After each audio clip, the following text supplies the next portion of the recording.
Hi sir. ஹாய்மா. ஆக்சுவலாக இந்த வீடியோவில் நம்ம எதை பற்றிலாம் பார்க்க போகிறோம் அப்படின்னு பார்த்தீங்கன்னா, ஒரு சின்ன இன்டர்வியூ மாதிரி. நம்ம ரயில்வேயில் என்னோடய சேலரி இப்போது என்ன, அதுக்கப்புறம் நான் ஜாயின் பண்ணும்போது என்ன இருந்தது, அதுக்கப்புறமா வந்து ஒர்க் ப்ரெஷர்லாம் எப்படி இருக்கும், வெளியே ப்ரைவேட்டை கம்பேர் பண்ணும்போது ஒர்க் ப்ரெஷர் எப்படி இருக்கும், அதுக்கப்புறமா வந்து நான் கிளியர் பண்ணும்போது எவ்வளோ கட் ஆஃப் இருந்தது, இப்போ எவ்வளோ கட் ஆஃப் வச்சுருக்காங்க, சரிங்களா, இப்போ எவ்வளோ வைக்கிறாங்க, இப்போ எப்படி படித்தா கிளியர் பண்ணலாம், அதுக்கப்புறம் புதுசாக ஏதாவது வேக்கன்சி இருக்கா, அதுக்கு யாரெல்லாம் அப்ளை பண்ணலாம், எப்படி அப்ளை பண்ணலாம், இந்த மாதிரி எல்லாமே உங்களுக்குரிய எல்லா டவுட்டையுமே வந்து இந்த வீடியோவில் வந்து தெளிவாக கிளியர் பண்ண போகிறோம். மறக்காமல் வீடியோ ஸ்கிப் பண்ணாமல் பாருங்கள். அதே மாதிரி சேனலை ஒரு சப்ஸ்கிரைப் பண்ணி வச்சுக்கோங்க. இந்த மாதிரியான யூஸ்ஃபுல்லான வீடியோஸ்லாம் போடும்போது உங்களுக்கு அப்போ தான் வந்து நோட்டிஃபிகேஷன் வரும். ஆரம்பிக்கலாமா? ஃபஸ்ட் கொஸ்டினே இன்ட்ரெஸ்டிங்காக ஆரம்பிக்கலாம். உங்களோட கரண்ட் சேலரி எவ்வளோ? ஃபஸ்ட்டு ஜாயினிங் அப்போ எவ்வளோ வாங்கினீங்க? என்னோடய கரண்ட் சேலரி வந்து பார்த்திங்கன்னா இப்போது போன மாதம்னே வச்சுக்கலாமே, ஒரு சேலரி வந்து எப்போவுமே வந்து ஒரு மாதிரி ஆசிலேட் ஆகும், சரிங்களா. நான் வந்து இப்போ ஸ்டேஷனில் ஒர்க் பண்ணேன்னா எனக்கு வந்து ஃபிக்ஸடாக இவ்வளோ தான் சேலரி அப்படின்ற மாதிரி இருக்கும். ஒரு 60 ரூபா அந்த மாதிரி இருக்கும்.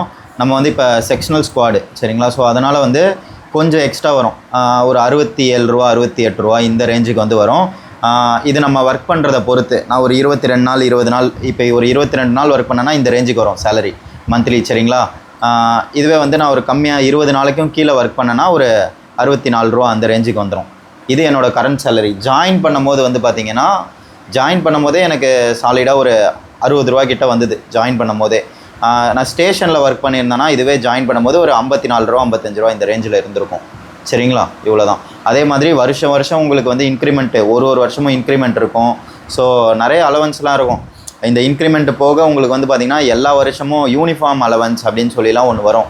அதுவே வந்து ஒரு இதுக்கு முன்னாடி வந்து 5000 ரூபா வந்துட்டு இருந்தது. இப்போ வந்து அது 6250 ரூபா வரும் கமர்ஷியல் டிபார்ட்மெண்ட்டுக்கு.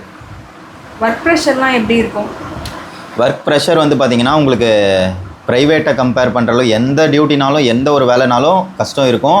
பட் நீங்கள் ஒரு ப்ரைவேட் ஜாபை கம்பேர் பண்ணும்போது இங்கே வந்து அந்தளவுக்கு உங்களுக்கு வந்து ப்ரெஷர் வந்து இருக்காது. ஏன் அப்படி சொல்கிறேன் அப்படின்னு பார்த்தீங்கன்னா, நீங்கள் வந்து இனிஷியலாக ட்ரைனிங் அப்போ என்ன லேர்ன் பண்ணுறீங்களோ அதே தான் வந்து நீங்கள் வந்து உங்கள் ரிட்டையர்மெண்ட் ஆகிற வரைக்கும் பண்ண போகிறீங்க. புதுசாக ஏதாவது ஒன்று வந்தால் லேர்ன் பண்ண போகிறீங்க. அந்த லேர்ன் பண்ணுறது வந்து ரொம்ப பெரிய விஷயமா இருக்காது. இப்போ எப்படி சொல்கிறதுனா, ஃபார் எக்ஸாம்பிளுக்கு வந்து இதுக்கு முன்னாடி வந்து பார்த்தீங்கன்னா எல்லோரும் நீங்கள் என்ன லேர்ன் பண்ணிப்பீங்கன்னு நான் சொல்கிறேன் பாருங்கள். ரொம்ப சின்ன விஷயம். இதுக்கு முன்னாடி வந்து நான் இப்போ டிக்கெட் செக்கிங் வச்சு சொல்கிறேன். நம்ம டிக்கெட் வந்து மேக்ஸிமம் வந்து கவுண்டரில் எடுப்பாங்க. அன்ரிசர்வ்டு டிக்கெட் வந்து யூடிஎஸில் எடுப்பாங்க, சரிங்களா. யூடிஎஸ் ஆப்பில் எடுப்பாங்க. இப்போ வந்து என்ன பண்ணுறாங்கன்னா ரயில் ஒன் ஆப் அப்படின்னு ஒன்று கொண்டு வந்திருக்காங்க. ஸோ இதுலேருந்து நீங்கள் ஸ்விட்ச் பண்ணி எல்லோரும் அதுக்கு போகிறாங்க. ஸோ அதில் என்னென்ன இருக்குது அப்படின்னு சும்மா சின்னதாக லேர்ன் பண்ணணும். அது நீங்கள் வந்து நீங்கள் சும்மா யூடியூப்பில் ஒரு வீடியோ பார்த்தா தெரிஞ்சுக்கலாம், இல்லை அந்த ஆப்பை டவுன்லோட் பண்ணி பண்ணாலே தெரிஞ்சுக்கலாம். இவ்வளோ தான் நீங்கள் லேர்ன் பண்ணுறது.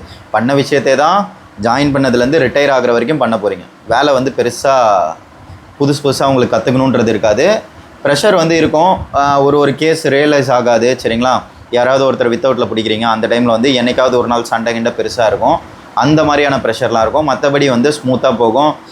இன்க்ரிமெண்ட் இயர்லி வந்துகிட்டே இருக்கும். அது பிரச்சனையே இருக்காது உங்களுக்கு.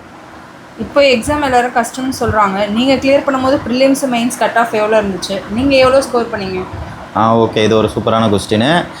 ஆக்சுவலாக இப்போ வந்து கஷ்டம் அப்படின்னு சொல்கிறதுக்கான ரீசன் என்ன அப்படின்னு பார்த்தீங்கன்னா, இப்போ வந்து வேக்கன்சி வந்து குறைஞ்சிக்கிட்டே வருது.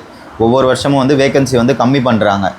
இதுக்கு முன்னாடி என்ன பண்ணாங்கன்னா 2016 நோட்டிஃபிகேஷன் விட்டாங்க. அதுக்கப்புறமா 2019 விட்டாங்க. ஒரு 3 வருஷம் கேப் விட்டாங்க. அதுக்கு முன்னாடி வந்து 2014 விட்டாங்க. 14, 16, 19 நீங்கள் கேப் பார்க்கும்போதே தெரியும். பட் இப்போ வந்து என்ன பண்ணுறாங்கன்னா இயர்லி வேக்கன்சி 2024 நீங்கள் எடுத்துக்கிட்டிங்கன்னு வச்சுக்கோங்களேன், இயர்லி வேக்கன்சி ஒவ்வொரு வருஷமுமே வந்து வேக்கன்சி விடுறாங்க.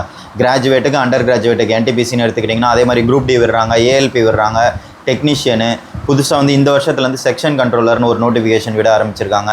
அதுக்கப்புறம் மினிஸ்ட்ரி அண்ட் ஐசோலேட்டட் கேட்டகரி. இவ்வளோ வேக்கன்சி வந்து ரயில்வேல வந்து விடுறாங்க, இவ்வளோ நோட்டிஃபிகேஷன் வந்து விடுறாங்க. பட் ஒவ்வொரு வருஷமும் விடுறதால வேக்கன்சி என்ன ஆகுது, கம்மியாகுது. 3 வருஷம் 2 வருஷம் சேர்த்து வச்சு விடும் போது வேக்கன்சி வந்து பல்காக விட்டாங்க. வேக்கன்சி கம்மியாகுது ஆட்டோமேட்டிக்காக. அதனால் வந்து உங்களுக்கு கட் ஆஃப் கண்டிப்பாக இன்க்ரீஸ் ஆகதான் செய்யும். ஸோ நான் கிளியர் பண்ணும்போது என்ன கட் ஆஃப் வச்சாங்க அப்படின்னு பார்த்தீங்கன்னா, ப்ரிலிம்ஸில் வந்து அரௌண்டு 70 கிட்ட வச்சாங்க. மெயின்ஸுக்கு வந்து நான் என்னோடய போஸ்டிங்க்கு சொல்கிறேன், சரிங்களா. மெயின்ஸில் வந்து பார்த்திங்கன்னா ஒரு 80 to 83 சம்திங் இந்த ரேஞ்சில் வச்சாங்க. நான் ப்ரிலிம்ஸில் வந்து ஒரு 80% ஸ்கோர் பண்ணியிருந்தேன். 100க்கு அவுட் ஆஃப் 100க்கு 80 ஸ்கோர் பண்ணியிருந்தேன். மெயின்ஸில் வந்து பார்த்திங்கன்னா அவுட் ஆஃப் 120க்கு மெயின்ஸு 92.5 சம்திங் வந்து நான் ஸ்கோர் பண்ணியிருந்தேன்.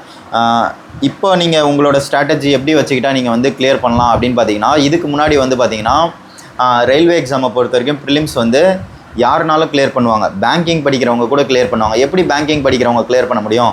அவங்களுக்கு ஜிஎஸ்ஸே தெரியாது அப்படின்னு பார்த்தீங்கன்னா வெறும் மேக்ஸ் ரீசனிங்கை வச்சு பேங்கிங் படிக்கிறவங்க கூட ப்ரிலிம்ஸ் கிளியர் பண்ணுவாங்க.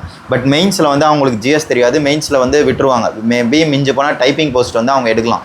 இந்த மாதிரி தான் இருந்தது. இப்போ வந்து பார்த்தீங்கன்னா கண்டிப்பாக நீங்கள் எல்லா சப்ஜெக்ட்டுமே படிக்கணும். ஏன்னா காம்படிஷன் அதுக்கேற்ற மாதிரி ஆயிடுச்சு.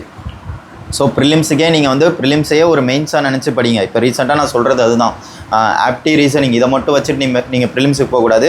பட் ஆப்டி ரீசனிங் வந்து 100% கவர் பண்ணணும். அதில் தான் இருக்குது. 100% கவர் பண்ணணும். அதுக்கப்புறமா வந்து பார்த்திங்கன்னா சயின்ஸுக்கு இம்பார்ட்டன்ஸ் அதிகமாக கொடுக்கணும்.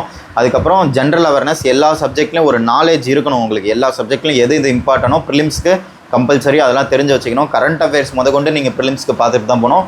இன்னும் நீங்கள் மெயின்ஸுக்கு போகும்போது அட்வான்ஸாக என்ன பண்ணணும் அப்படின்னு பார்த்தீங்கன்னா, ஏன்னா ப்ரிலிம்ஸ் கிளியர் பண்ணி மெயின்ஸ் போகிறவங்க என்ன பண்ணுவாங்க, கண்டிப்பாக எல்லாருமே படித்தவங்க தான், நல்லா கஷ்டப்பட்டு படித்தவங்க தான் ப்ரிலிம்ஸ் கிளியர் பண்ணுறாங்க. அப்போ மெயின்ஸில் வரும்போது அவங்க இன்னும் எஃபர்ட் போடுவாங்க. ஸோ இப்போ ஒரு நார்த் இந்தியன் கூடலாம் நம்ம காம்பேட் பண்ணி முன்னாடி வரணும்னா நம்ம என்ன பண்ணோன்னா, ஒரு சப்ஜெக்டை கூட விடக்கூடாது. ஈவன் கம்ப்யூட்டர்னு ஒரு சப்ஜெக்ட் இருக்கும், அந்த சப்ஜெக்டை கூட விடக்கூடாது. அதுக்கு சின்னதாக ஒரு புக் இருக்கும், அரியந்த், அதெல்லாம் லான்ச் பண்ணியிருப்பாங்க. மெயின்ஸ்லாம் போகும்போது நீங்கள் கம்ப்யூட்டர் கூட இம்பார்ட்டன்ஸ் கொடுக்கணும். இந்த என்விரான்மெண்ட்டுன்னு ஒரு சப்ஜெக்ட் இருக்கும், அந்த சப்ஜெக்டை கூட நீங்கள் ஸ்கிப் பண்ணக்கூடாது. சரிங்களா? அதுக்கப்புறம் எக்கனாமி, ஜாகிரஃபி, இந்த மாதிரி எல்லா சப்ஜெக்ட்டுமே வந்து நீங்கள் வந்து ரொம்ப இம்பார்ட்டன்ஸ் கொடுத்து படித்தா மட்டும்தான் சிலபஸில் உள்ள எல்லாத்தையும் மேக்ஸிமம் உங்களால் எவ்வளோ கவர் பண்ண முடியுமோ அவ்வளோ கவர் பண்ணால் மட்டும்தான் மெயின்ஸ்லாம் இப்போ வந்து கிளியர் பண்ண முடியும். அந்தளவுக்கு ஆயிடுச்சு கஷ்டம். நான் ஏன் அப்படி சொல்கிறேன்னா, வேகன்சி குறையுதா, கட் ஆஃப் ஏறுது. நம்ம உள்ளே போனோன்னா ஒன்ஸ் உள்ளே வர்றது தான் கஷ்டம். வந்துட்டிங்கன்னா ரொம்பவே லைஃப் வந்து நல்லாயிருக்கும். அதுக்கப்புறமா வந்து பார்த்திங்கன்னா, இப்போ என்ன சொல்கிறது, நீங்கள் குரூப் டிலாம் கூட நீங்கள் உள்ளே வந்துட்டிங்கன்னா அடுத்தடுத்து டிபார்ட்மெண்ட் எக்ஸாமில் வந்து நீங்கள் வந்து முன்னேறிக்கலாம். ஓகே, இப்போ ஒரு பிகினராக இப்போ ஸ்டார்ட் பண்ணால் கிளியர் பண்ணலாமா? அதுதான்மா நான் சொல்கிறேன். ஒரு பிகினராக நீங்கள் ஸ்டார்ட் பண்ணிங்கன்னா நீங்கள் அதுக்கான டைமை கொடுக்கணும். சரிங்களா? அதுக்கான டைம்னா இப்போ நீங்கள் ஃபஸ்ட் அட்டெம்ப்ட்லேயே கூட இப்போ நிறைய பேர் கிளியர் பண்ணவங்க இருக்காங்க. போன எக்ஸாமில் நிறைய பேர் கிளியர் பண்ண ஸ்டூடெண்ட்ஸ் இருக்காங்க, நம்ம ஸ்டூடெண்ட்ஸ் இருக்காங்க. ஸோ நிறைய பேர் எனக்கே மெசேஜ் பண்ணியிருக்காங்க, இப்போ நான் டிவி அட்டன் பண்ணுறேன். ஏஎல்பி அதே மாதிரி எக்கச்சக்கமான பசங்க வந்து ஃபஸ்ட் அட்டெம்ப்டே கிளியர் பண்ணாங்க. சரிங்களா? என்டிபிசியே சொல்கிறேன், நீங்கள் ஏஎல்பி வந்து ஈஸி அப்படின்னு சொல்லுவீங்க சில பேர். என்டிபிசியே சொல்கிறேன், என்டிபிசியே நிறைய பேர் ஃபஸ்ட் அட்டெம்ப்ட்டில் வந்து கிளியர் பண்ணியிருக்காங்க. ரீசன் என்னென்னா, நான் சொன்னது அவங்க எந்த சப்ஜெக்ட்டுமே வந்து ஸ்கிப் பண்ணல, எல்லாமே வந்து ஃபுல்லாக படித்தாங்க. அவங்கக்கிட்ட நான் கேட்டு தெரிஞ்சுக்கிட்டது இதுதான். சரிங்களா?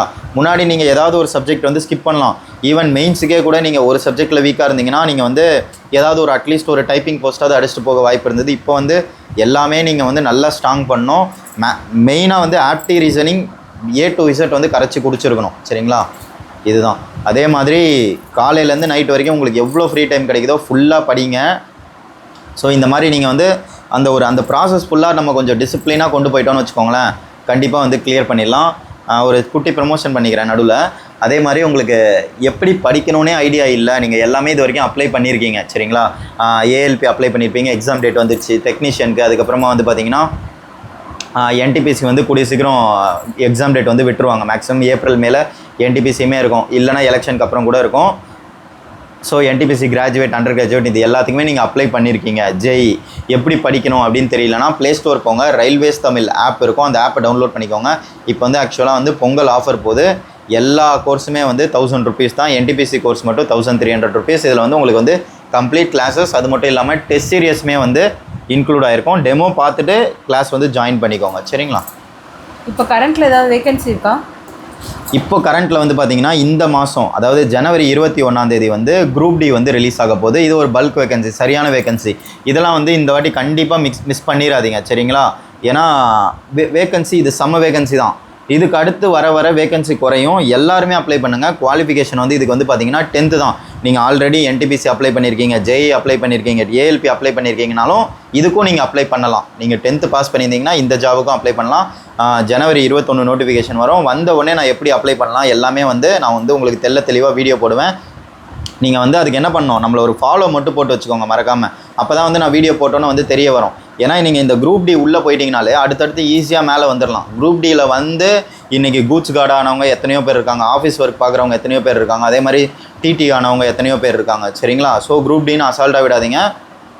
இது வந்து நமக்கு ஒரு ஷார்ட்கட் தான், உள்ள ஈஸியாக வரதுக்கான ஒரு ஷார்ட்கட் தான் இந்த குரூப் டிக்கான போஸ்ட்டு.